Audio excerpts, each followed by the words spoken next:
Hi friends, ఎలా ఉన్నారు? అందరూ బాగున్నారా? ఈరోజు నేను గులాబ్ జామ్ చేస్తున్నా.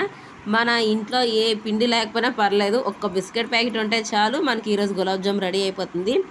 మేరీగోల్డ్ కానీ ఇలాంటి ఏమైనా బిస్కెట్స్ ప్యాకెట్లు ఉంటాయి కదా, ఆ బిస్కెట్ ఏమో ఇగోండి ఇలా మిక్సీ పౌడర్ చేసుకొని అందులో కొంచెం కొంచెం మిల్క్ వేసుకొని కలపాలి.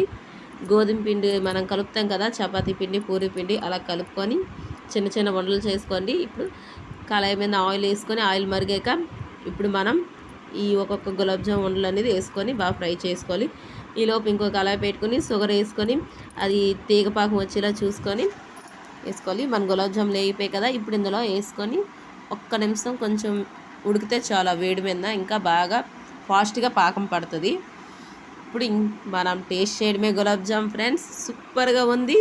మీరు కూడా ట్రై చేయండి ఫ్రెండ్స్, టేస్ట్ చేయండి. బాయ్ ఫ్రెండ్స్, లైక్ చేయండి ఫ్రెండ్స్.